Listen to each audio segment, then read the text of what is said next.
5 Test Study Guide, question number 5. Katya's car, the number of miles driven is proportional to the number of gallons of gas used. So this is a proportional relationship. Question A, write an equation that relates the number of miles driven to the number of gallons of gas. First thing when you start this problem, find a unit rate. Take one of these rates and simplify it so that you have a unit rate. I'm going to go ahead and use this one, 60 miles for 2 gallons. Actually, all of these work fairly nicely. We normally think of it as miles over gallons when we're talking about gas mileage in the U.S. So this is 60 miles over 2 gallons of gas. You want this to be a unit rate, so you need to make that denominator, the bottom number, a 1. You need to divide it by 2. Do the same thing to the top. Divide by 2. You get 30 miles on 1 gallon of gas. Okay, that is your rate. Remember that this is the y values over the x values. When you set up your ratio, you have pretty much set up your equation. The formula for an equation, I'm going to go ahead and go with y equals r times x. We need to replace each of these with a letter or a number. You've already chosen how to replace it. You put miles over gallons. Miles are the y values, so that is our miles then are going to equal our unit rate, which is our 30, times our x values, which are gallons. Simplify that, change those into letters, change them into variables, and you have your equation. M equals 30 times G.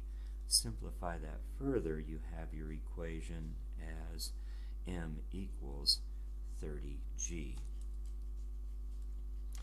Then you are supposed to, that is your equation, you're supposed to use that to solve other problems.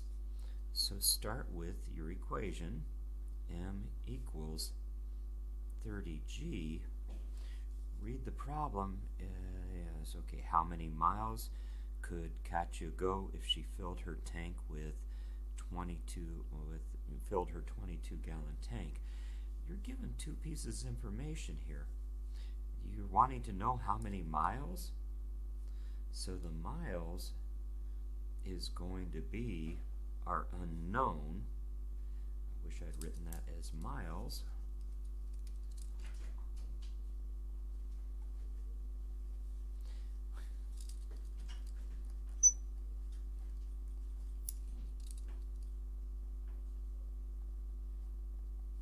That is our unknown. And then the other thing is you've got a 22-gallon tank.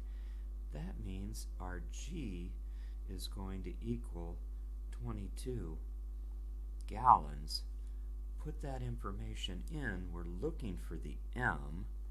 We know how many gallons, so put parentheses, and in place of the G, put in your 22. 30 times 22 is the thing we need to do then.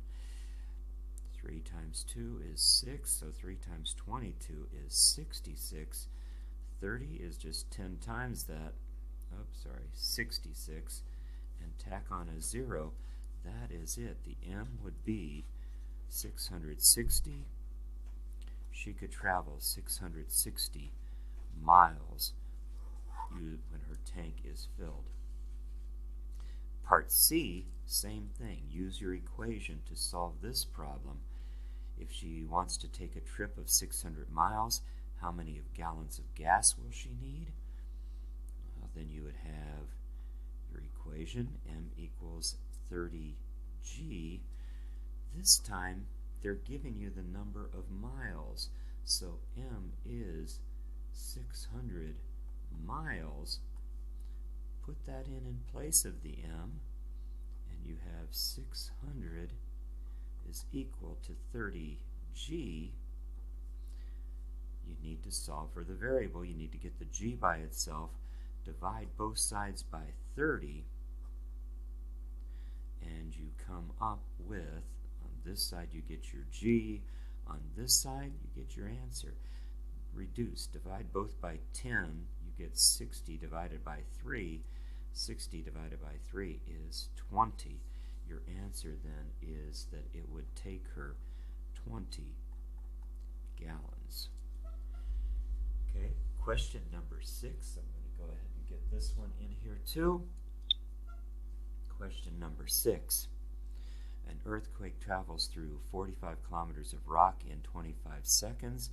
Right? Which equation represents the relationship between t, the number of seconds, and d, the distance? You'll notice all of these equations are set up the same, with d by itself and t over here with, this must be your unit rate, because that is the way the formula is normally set up. Y equals Rx, where R is the unit rate. So what we really need to do is just figure out the unit rate. Remember, when you set this up, this is y equals r times x, and your unit rate is y over x. The distance is going on top,